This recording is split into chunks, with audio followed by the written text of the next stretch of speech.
بلوچستان سے جو خبریں آئیں اس کے مطابق اب ہمیں لگ رہا ہے کہ آج سے ہمارا سارا پروگرام اسی معاملے پر ہوگا۔ خبریں آپ نے دیکھ لی ہوں گی۔ بات ہے ایک بدقسمت ٹرین کی، جعفر ایکسپریس اس کا نام ہے، جو کوئٹہ سے پشاور کے لیے رواں دواں تھی۔ جب اس پر حملہ ہوا، فائرنگ ہوئی، ڈرائیور زخمی ہوا، اور پھر پچھلے کئی گھنٹوں سے وہاں پر ایک سیکیورٹی آپریشن جاری ہے۔ یہ علاقہ ہے درہ بولان کا۔ بلوچستان کے مختلف اضلاع سے اگر آپ واقف نہ ہوں تو ہم آپ کو دکھانا چاہیں گے کہ یہ کس علاقے کی بات ہو رہی ہے۔ اگر آپ میپ پہ دیکھیں تو ضلع ہے سبی، اس سے متصل ایک ضلع ہے کچی، اس کے مشرق میں ہے کولو بھی ہے، ڈیرہ بگٹی بھی ہے۔ جس زمانے میں ڈویژن ہوا کرتے تھے تو اسے نصیر آباد ڈویژن کہتے تھے۔ یہاں پر کشف کا ایک مشکف کا ایک علاقہ ہے جہاں پر سرنگیں ہیں، ٹرین وہاں سے ہوتی ہوئی جاتی ہے، اور یہ ایک بہت ہی ریموٹ ایریا ہے۔ مین جو سڑک ہے اس سے بھی کوئی 24 کلومیٹر دور ہے۔ یہاں پر سیل فونز کام نہیں کرتے، ایکسیس بہت مشکل ہے جہاں پہ یہ واقعہ ہوا ہے۔ اب تک جو اطلاعات ہمیں ملی ہیں اس کے مطابق صبح کو 9 بجے ٹرین کوئٹہ سے روانہ ہوئی پشاور کے لیے، اور کوئی 1:20 کے آس پاس یہ رپورٹس آنا شروع ہوئی کہ مسلح حملہ آوروں نے، دہشت گردوں نے اس پر دھاوا بول دیا ہے، جس کے بعد جلد ہی ہیلی کاپٹرز حرکت میں آئے اور سیکیورٹی ڈپلائمنٹ وہاں کی گئی۔ اب یہ علاقہ جو ہے، جیسے کہ آپ اگر امیجن کریں کہ کم از کم 6 ٹنلز ہیں صرف مشکف کے علاقے میں، جہاں سے یہ ٹرین گزر کے آگے جاتی ہے، اور اس لحاظ سے اگر یہاں پہ اس کا گھیراؤ کر کے اور اس کو روکا جاتا ہے تو یہ دہشت گردوں کے لیے ایک آئیڈیل جگہ ہے، لیکن جب سیکیورٹی فورسز وہاں پہنچتے ہیں تو ان کے لیے ایک مشکل علاقہ ہے۔ تو جانتے ہم یہ ہیں کہ اس پہ کوئی 400 سے 500 لوگ سوار تھے، مسافر سوار تھے، سویلینز بھی تھے، فوجی بھی تھے، سیکیورٹی اہلکار بھی تھے، اور اب تک کی جو اطلاعات آئی ہیں اس کے مطابق کوئی 80 کے قریب لوگ رہا ہوئے ہیں۔ سیکیورٹی فورسز کہہ رہے ہیں کہ انہیں بازیاب کرایا گیا ہے۔ وہ لوگ واپس کوئٹہ آ رہے ہیں، آج رات دیر تک وہ پہنچیں گے۔ ان میں بچے ہیں، خواتین ہیں، اور کم از کم 43 مرد بھی شامل ہیں۔ لیکن سیکیورٹی فورسز کا یہ کہنا ہے کہ اس وقت وہاں پہ جو دہشت گرد ہیں وہ مختلف ٹولیوں میں بٹ گئے ہیں، ریزسٹنس ہے، شدید فائرنگ بھی ہو رہی ہے، اور اب تک کی اطلاعات کے مطابق کوئی 13 دہشت گردوں کو وہاں پر ہلاک کیا جا چکا ہے۔ جس طرح کا یہ ٹرین ہے، جس طرح کا یہ واقعہ ہے، اس سے ہمیں پتہ لگتا ہے کہ بلوچستان میں ایک عرصے سے جو شورش چل رہی ہے وہ اب زیادہ ڈیڈلی ہوتی جا رہی ہے، زیادہ لیتھل ہوتی جا رہی ہے، اور اب یہ ابھی دیکھنا ہے کہ جو مسافر انہوں نے نہیں چھوڑے یا جو ان کے پاس ہیں، حراست میں ہیں، وہ بازیاب بحفاظت کیسے ہوتے ہیں۔ سیکیورٹی فورسز کا کہنا ہے کہ وہ اپنی پوری کوشش کر رہی ہیں۔ تو ذرا کوئٹہ بھی چلتے ہیں، پروونشل ہیڈ کوارٹر، جہاں سعید علی شاہ سینئر صحافی اور ہمارے فارمر ڈان کے کولیگ ہمیں جوائن کر رہے ہیں۔ سعید علی شاہ، جتنا میں نے بتایا یہاں کراچی میں بیٹھ کے جو ہم نے معلومات اکٹھی کی ہیں، آپ بتائیں کہ اس وقت آپ کو کیا رپورٹس موصول ہو رہی ہیں؟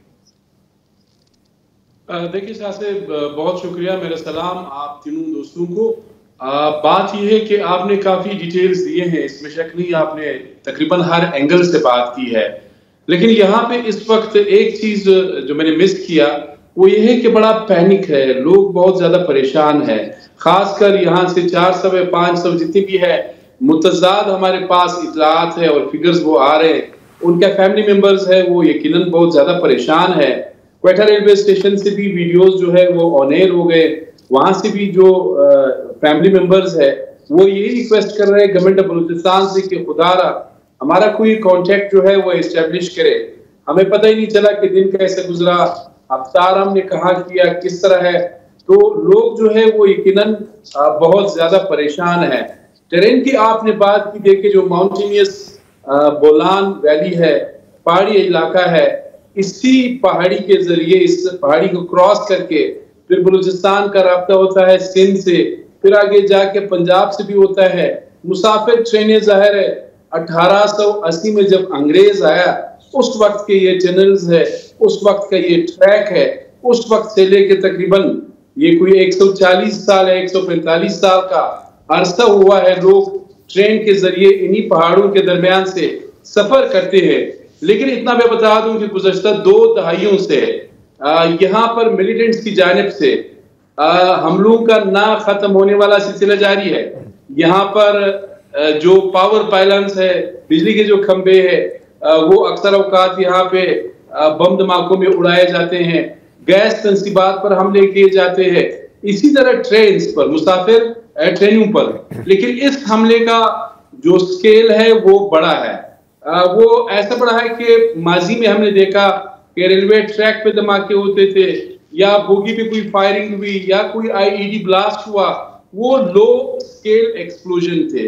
اب ایک ہوسٹیج ٹیکنگ جو ہے اس والی سچویشن ہے، تو اس حملے کا سکیل جو ہے وہ بہت بڑا ہے اور امپیکٹ بھی نو ڈاؤٹ بہت زیادہ ہے. اچھا سید علی شاہ، میں یہ جاننا چاہتا ہوں کہ وائی جعفر ایکسپریس، اس لیے کہ اپریل 2014 میں سبی ریلوے اسٹیشن پہ یہی جعفر ایکسپریس ہے، بم دھماکہ ہوتا ہے، ایک بوگی میں آگ لگ جاتی ہے اور 5 بچوں سمیت 16 افراد جو ہیں وہ زندہ جل جاتے ہیں. اس کی ذمہ داری یونائٹڈ بلوچ آرمی قبول کرتی ہے. اس کے بعد 6 اکتوبر 2016 کو، یعنی اس واقعے کے 2 سال بعد، مچھ میں جعفر ایکسپریس پہ حملہ ہوتا ہے، 6 ہلاک ہوتے ہیں، 19 زخمی ہوتے ہیں. BLA ذمہ داری قبول کرتی ہے. پھر پچھلے سال 9 نومبر کو کوئٹہ ریلوے اسٹیشن پہ اسی جعفر ایکسپریس پہ حملہ ہوتا ہے، 25 ہلاکتیں ہوتی ہیں، درجنوں زخمی ہوتے ہیں. BLA ذمہ داری قبول کرتی ہے. تو کیا یہ صرف جعفر ایکسپریس ہی چلتی ہے یا کیا ہے؟ یہ اسی کے کو ٹارگٹ کیوں کیا جاتا ہے؟ دیکھیں بات یہ ہے کہ پہلے تو زیادہ ٹرینیں چلتی تھی، یہ بھی ایک بڑا مسئلہ ہے. 7-8 ٹرینیں چلتی تھی، اب ہارڈلی 2 یا 3 ہے. اب جعفر ایکسپریس ہے، اس میں کیپیسٹی زیادہ ہے. پھر یہ راولپنڈی تک جاتی ہے، پشاور، اسلام آباد، ان علاقوں تک. اب ظاہر ہے بلوچستان میں جو قومی شاہراہیں ہیں وہ تو تقریباً مکمل طور پر آپ بند کہہ سکتے ہیں. کوئٹہ ٹو کراچی ہائی وے ہے، کوئٹہ ٹو اسلام آباد ہے، کوئٹہ ٹو پشاور ہے. تو جو مڈل کلاس کے لوگ ہیں یا ملازم پیشہ جو لوگ ہیں، ان سب کا دار و مدار جو ہے وہ جعفر ایکسپریس پہ ہی ہوتا ہے یا ٹرین پہ ہوتا ہے. اب کافی عرصے سے ظاہر 9 نومبر کو ٹارگٹ ہوا تھا، آپ نے ٹھیک کہا. اب اس کے بعد پھر یہ پہلا واقعہ ہے، یعنی 3.5 مہینے گزرنے کے بعد ہی پھر جعفر ایکسپریس کو ہی ٹارگٹ کیا گیا ہے.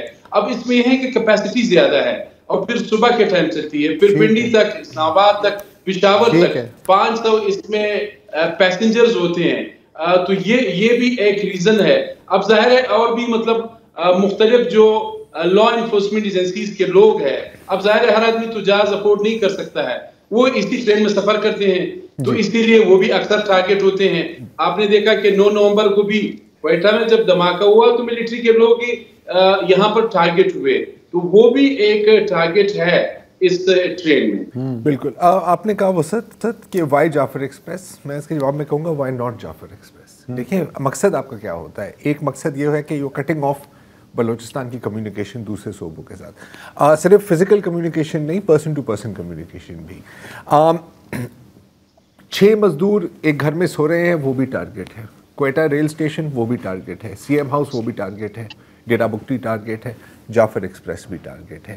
یہ میرا خیال ہے کہ اس وقت اگر ہم ان اطلاعات پر بھروسہ کریں، یہ شاید پاکستان کی تاریخ کا سب سے بڑا ہاسٹیج کرائسس ہے. مجھے اور کوئی اس طرح کی مثال یاد نہیں رہتی. اور ایک اور افسوسناک اور تلخ حقیقت یہ ہے کہ جب آپ ہاسٹیج ریسکیو آپریشن کرنے جاتے ہیں نا، تو کاؤنٹر ٹیررزم اور کاؤنٹر انسرجنسی میں اس سے زیادہ خطرناک آپریشن ہو نہیں سکتا. ہمیں مینٹلی پریپیئرڈ ہونا چاہیے کہ یہ شاید ایک میس، خدا نخواستہ ایک میس کیجولٹی ایونٹ بھی بن سکتا ہے. تاریخ ہمیں یہی سکھاتی ہے. جہاں پر یہ اٹیک کیا گیا ہے، جیسے ابھی شاہ زیب بتا رہے تھے اور علی شاہ بھی بتا رہے تھے، ریموٹ راکی، مطلب کہ جو دہشت گرد ہیں وہ اس ٹیرین کو اچھی طرح سے جانتے ہیں. جو سیکیورٹی اہلکار وہاں پر ڈپلوائے ہوں گے، you can not see the same for them. ٹھیک ہے. دوسری بات ہے کہ یہ ایک سرنگ کے اندر ہے جو ایک پہاڑ کے تھرو بنی ہوئی ہے. مطلب کہ آپ کی جو انفرا ریڈ کیپیسٹی ہے, آپ کی جو اندر دیکھنے والی کیپیسٹی ہے, آپ بلائنڈ ہے, اب اندھیرا بھی ہو گیا ہے. when you go in you will be going in blind. اچھا دہشت گردوں کو تو کوئی پرواہ نہیں, جتنی کیجولیٹیز ہوں وہ ان کے لیے بہتر ہے, ان کے لیے ایک ریکروٹمنٹ ٹول ہے, ان کے لیے ایک پروف آف پرفارمنس ہے. آپ کو اس بات کے لیے پر محتاط ہونا ہوگا. ذرا انہوں نے بات یہاں سے شروع کی کہ جو وہ سینس دے رہے ہیں کہ وہاں پہ لوگوں میں بہت پینک ہے. میں تھوڑا اس کو اور ایکسپلور کرنا چاہ رہا ہوں کہ ابھی جیسے ہم نے سنا کہ 80 لوگ جو ہیں وہ رہا ہو کے واپس کوئٹہ آ رہے ہیں, تو سعید علی شاہ تھوڑا بتائیں گے کہ یہ پہنچ گئے ہیں, پہنچنا شروع ہو رہے ہیں, کیونکہ وہ آنکھوں دیکھا مزید احوال جو ہے وہ ان سے پتہ لگے گا کہ ایکچولی وہاں پہ ہوا کیا. ابھی تک یہ نہیں پہنچے ہیں اور میڈیا کے سامنے بھی نہیں آئے ہیں. یہ ریلوے اسٹیشن پہ آتے ہیں یا بس کوئی کسی اور چیز کے ذریعے آتے ہیں, ابھی تک یہ پہنچے نہیں ہے. لیکن میں ذرا آپ کو اس سے ذرا ہٹ کے بتا رہا ہوں. ظاہر ہے بلوچستان رقبے کے لحاظ سے آدھا پاکستان, لیکن گزشتہ 1 سال سے شاہراہوں کی بندش کا ایک نہ ختم ہونے والا سلسلہ ہے. Quetta to Karachi highway, Quetta to Islamabad high وے, روزانہ 3-4 مقامات پر یہ بند ہوتا ہے. گزشتہ دنوں ہم نے رپورٹ کیا تھا کہ جو جہاز کے کرائے ہیں کوئٹہ ٹو کراچی, آپ یہ سن کے حیران ہوں گے. میں تو آپ سے ریکویسٹ کروں گا کہ آپ اس پہ بھی ایک اسپیسیفکلی ایک پروگرام کریں. بلوچستان کے سارے لوگ جو ہے وہ ہاسٹیج ہے. 70,000 60,000 جہاز کا کرایہ تھا, تو آپ اندازہ لگائیں کہ ایک شخص جو ہے وہ 60-70 ہزار روپے کہاں سے لائے گا. اس کا جو واحد سورس ہے یا جو افورڈ کر سکتا ہے, اسی لیے عید پہ جانا ہے, یا بلوچستان کے لوگ اکثر علاج معالجے کے لیے جاتے ہیں کراچی, تو اب ظاہر ہے وہ کس میں جائیں گے, 60-70 ہزار روپے وہ کہاں سے لائیں گے. ٹرین کی حالت آپ نے دیکھ لی, شاہراہیں بند ہے اور جہاز کا کرایہ 60-70 ہزار روپے ہے. تو آپ مجھے بتائیں لوگوں کی کیا کنڈیشن ہوگی, کس طرح وہ یقیناً وہ پریشان ہوں گے. یعنی میں نے یہ بھی دیکھا کہ ایک ٹریول ایجنٹ کے پاس گیا, ایک اس کے پاس فون آیا کہ بھائی میری وائف جو ہے وہ بیمار ہے, آپ برائے مہربانی 70,000 میں بھی کسی کا ٹکٹ جو ہے وہ کینسل کرے, مجھے جانے کا موقع دے. یہ تو ٹرین کی بات ہے, میں کوئٹہ ٹو کراچی جو ہائی وے ہے اس کی بات کر رہا ہوں. یعنی بالکل آپ نے دیکھا کہ 2024 میں 25 اور 26 اگست کو درمیانی شب بیک وقت 10 اضلاع میں 1 درجن سے زائد حملے ہوئے ہیں. تو یہ اسکیل یقیناً بڑھ گیا ہے. تو اس کے بعد لوگوں میں جو سینس آف انسیکیورٹی ہے اس میں تو یقیناً اضافہ ہوگا. بالکل, کیسے نہ ہو. تو سعید علی شاہ, میں چاہ رہا ہوں کہ ایکچولی ہم بلوچستان پہ اکثر ذکر کرتے رہتے ہیں. ابھی ہفتہ ڈیڑھ پہلے ہی ہم نے رفیع اللہ کاکڑ سے بات کی, وہ آج کل کیمبرج یونیورسٹی میں ہیں, بلوچستان کے حوالے سے کافی معاملات کو سمجھتے ہیں, جانتے ہیں. اور ہم یہ بات کر رہے تھے کہ جتنی انٹینسٹی بڑھ گئی ہے, جتنی کارروائیاں بڑھ گئی ہیں, ان کا اسکیل بڑھ گیا ہے, ان کا جو ڈیڈلی کانسیکوینسز ہیں وہ بہت بڑھ گئے ہیں. تو میں آپ کو سنوانا چاہ رہا ہوں کہ انہوں نے اس پر کیا کہا. اس وقت جو حالات ہے وہ اتنے خراب ہو چکے ہیں کہ تقریباً یہ بات پوائنٹ آف نو ریٹرن کی طرف جا رہی ہے. اور اگر کوئی میجر بنیادی کورس کریکشن نہ کیا گیا تو میں سمجھتا ہوں کہ اس کے نتائج جو ہے وہ بڑے خطرناک ہوں گے. اور اس کورس کریکشن کے لیے یہ ضروری ہے کہ مسئلے کی تشخیص جو ہے وہ ٹھیک کی جائے, اور جو روایتی ٹرائیڈ اینڈ ٹیسٹڈ آزمودہ اور ناکام طریقے ہیں ان سے کوئی سبق سیکھا جائے, بجائے کہ ان کو بے مقصد بے معنی ریپیٹ کیا جائے. تو بلوچستان کے حالات کے حوالے سے بہت سارے لوگ خبردار کرتے آئے ہیں, یہ سچویشن ہماری آنکھوں کے سامنے ہے.